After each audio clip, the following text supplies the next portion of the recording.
जय श्री कृष्ण मित्रों। मार्गशीर्ष शुक्ल पक्ष की एकादशी का नाम मोक्षदा एकादशी है। यह एकादशी इस बार 11 दिसंबर 2024 को पड़ रही है। पूरे दिन और दिन निकाल करके आधी रात्रि के बाद 1:09 तक ये एकादशी है और शुरुआत ये आधी रात्रि के बाद 3:42 से तो आता है। पूरे दिन ये एकादशी रहने के कारण इसका व्रत सभी को कल यानी 11 दिसंबर 2024 को विधि पूर्वक करना चाहिए। और इस एकादशी का बहुत ही बड़ा महत्व है। एक तो यह एकादशी सभी पापों को नाश करने वाली, पितरों को मुक्ति दिलाने वाली, और एक और बड़ा महत्वपूर्ण इसका प्रसंग है, वो यह है कि इस एकादशी के दिन भगवान श्री कृष्ण के मुख से गीता का प्रादुर्भाव हुआ था। इस वजह से इस दिन गीता जयंती भी मनाई जाती है, क्योंकि गीता जयंती एक ऐसी जयंती है जो विश्व भर की जितनी भी पुस्तकें हैं, एक भी पुस्तक ऐसी नहीं है कि जिसकी कभी कोई जयंती मनाई जाती हो। केवल यह गौरव हमारी गीता को ही प्राप्त है, जिसकी जयंती प्रत्येक वर्ष इसी एकादशी के दिन मनाई जाती है। एकादशी के इस अवसर पर, गीता जयंती के इस अवसर पर, गीता परिवार पुणे द्वारा, जिसके संस्थापक स्वामी गोविंद देव गिरी जी महाराज हैं, विभिन्न कार्यक्रमों की स्थापना की गई है, जो 26 नवंबर से लेकर 11 दिसंबर तक लगातार चल रहे हैं। कल उन सभी प्रोग्रामों का पूर्णाहुति होगी। इस एकादशी जो मोक्षदा नाम की एकादशी है, इसका व्रत प्रत्येक व्यक्ति को अवश्य करना चाहिए, क्योंकि मार्गशीर्ष का महीना भगवान श्री कृष्ण को अति प्रिय है। उन्होंने गीता में भी इस महीने की महिमा बताई है, और जैसे प्रत्येक विभूति में अपना दर्शन बताया है, जैसे पेड़ों में, पीपल में भगवान श्री कृष्ण अपने को बताते हैं, उसी तरह मार्गशीर्ष का महीना भगवान श्री कृष्ण स्वयं है। वो कहते हैं मासानाम मार्गशीर्षोहम। तो इसलिए इस एकादशी का महत्व और ज़्यादा बढ़ जाता है। तब हम इस एकादशी की विधि और इसकी कथा के बारे में विस्तार से जानेंगे, जो मैं इस प्रकार है, आपको मैं बताता हूँ कि युधिष्ठिर ने पूछा कि हे देव देवेश्वर श्री कृष्ण महाराज, मार्गशीर्ष मास के शुक्ल पक्ष में कौन सी एकादशी होती है, उसकी क्या विधि है तथा इसमें किस देवता का पूजन किया जाता है? स्वामी, यह सब यथार्थ रूप से बताइए। श्री कृष्ण ने कहा कि हे युधिष्ठिर, हे नृपश्रेष्ठ, मार्गशीर्ष मास के शुक्ल पक्ष की एकादशी का मैं वर्णन करता हूँ, जिसके श्रवण मात्र से वाजपेय यज्ञ का फल प्राप्त होता है। इसका नाम मोक्षदा एकादशी है, जो सब पापों का अपहरण करने वाली है। राजन, उस दिन यत्न पूर्वक, अब इस ध्यान से देना कि उस दिन यत्न पूर्वक तुलसी की मंजरी तथा धूप दीप से भगवान दामोदर का पूजन करना चाहिए। दामोदर भगवान कौन है? दामोदर भगवान स्वयं श्री कृष्ण हैं। जब उनको ऊखल से बांध दिया गया था और उन्होंने एक लीला करी थी, जो कुबेर के दोनों पुत्रों का उद्धार करने के लिए, तो दामोदर व्रत, इसलिए उनका नाम दामोदर पड़ा।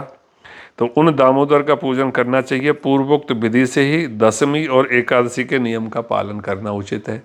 दशमी का नियम ये होता है कि दशमी के दिन शाम को खाना नहीं खाना है, एक समय खाना खाते हैं, तो वो पालन करना है। यह एकादशी बड़े बड़े पातकों का नाश करने वाली है। उस दिन रात्रि में मेरी प्रसन्नता के लिए नृत्य, गीत और स्तुति के द्वारा जागरण करना चाहिए। जिसके पितर पापवश नीच योनि में पड़े हों, वे इस एकादशी का व्रत करके इसका पुण्यदान अपने पितरों का अर्पण करें तो पितर मोक्ष को प्राप्त होते हैं। इसमें तनिक भी संदेह नहीं है। पूर्व काल की बात है कि वैष्णवों से विभूषित परम रमणीय चंपक नगर में बैखानस नामक राजा रहते थे।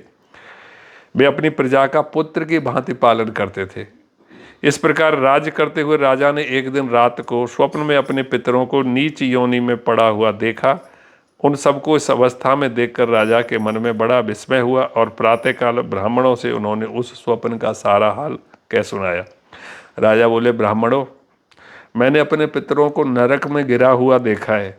वे बारंबार रोते हुए मुझसे ये कह रहे थे कि तुम हमारे तनुज हो, इसलिए इस नरक समुद्र से हम लोगों का उद्धार करो।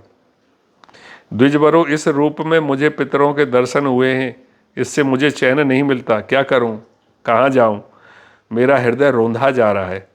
द्विजतमो, व्रत वह तप और वह योग जिससे मेरे पूर्वज तत्काल नरक के छुटकारा पा जाएं, बताने की कृपा करें। मुझ बलवान तथा साहसी पुत्र के जीते जी मेरे माता पिता घोर नरक में पड़े हुए हैं, अतः ऐसे पुत्र से क्या लाभ है? ब्राह्मण बोले कि राजन, यहाँ से निकट ही पर्वत मुनि का महान आश्रम है। वे भूत और भविष्य की सीमा के परे हैं और त्रिकालज्ञ हैं। नृपश्रेष्ठ, आप उन्हीं के पास चले जाएं। ब्राह्मण की वचन सुनकर महाराज बैखानस शीघ्र ही पर्वत मुनि के आश्रम पर गए और वहाँ उन मुनि श्रेष्ठ को देखकर उन्होंने दंडवत प्रणाम करके मुनि के चरणों का स्पर्श किया। मुनि ने भी राजा से राज्य के सातों अंगों की कुशलता पूछी। राजा बोले, स्वामीन, आपकी कृपा से मेरे राज्य के सातों अंग सकुशल हैं, किंतु मैंने स्वप्न में देखा है कि मेरे पितर नरक में पड़े हैं। अतः बताइए कि किस पुण्य के प्रभाव से उनका वहाँ से छुटकारा होगा।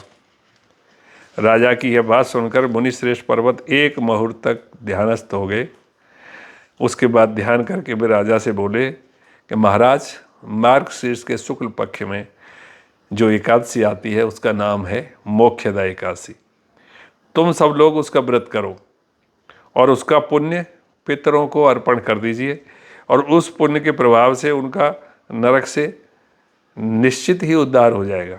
भगवान श्री कृष्ण कहते हैं, युधिष्ठिर, मुनि की यह बात सुनकर राजा बैखानस पुनः अपने घर लौट आए। जब उत्तम मार्गशीर्ष मास आया तब राजा बैखानस ने मुनि के कथनानुसार मोक्षदा एकादशी का व्रत करके उसका फल पुण्य समस्त पितरों सहित पिता को दे दिया।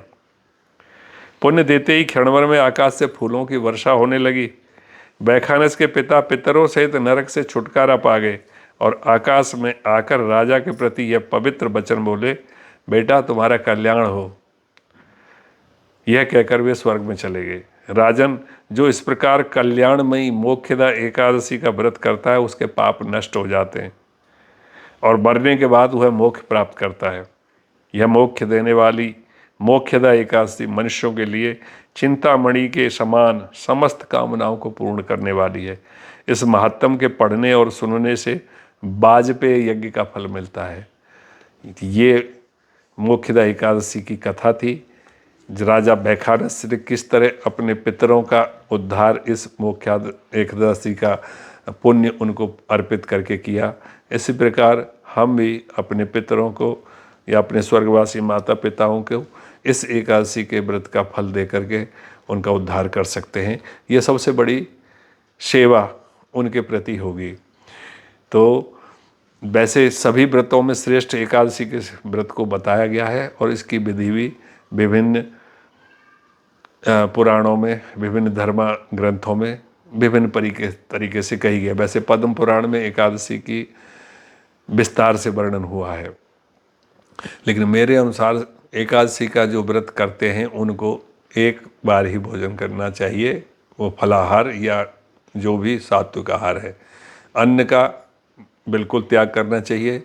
झूठ, कपट और ज़्यादा बोलना इस दिन नहीं करना चाहिए। दिन में सोना नहीं चाहिए और रात्रि को जागरण कर सके तो अति उत्तम होता है, क्योंकि जागरण करने से भगवान विष्णु बहुत प्रसन्न होते हैं। तो आइए हम सभी कामना करते हैं कि कल की एकादशी आप सभी के लिए, हम सब के लिए पुण्यमयी और बहुत फलदायी साबित हो। जय श्री कृष्ण।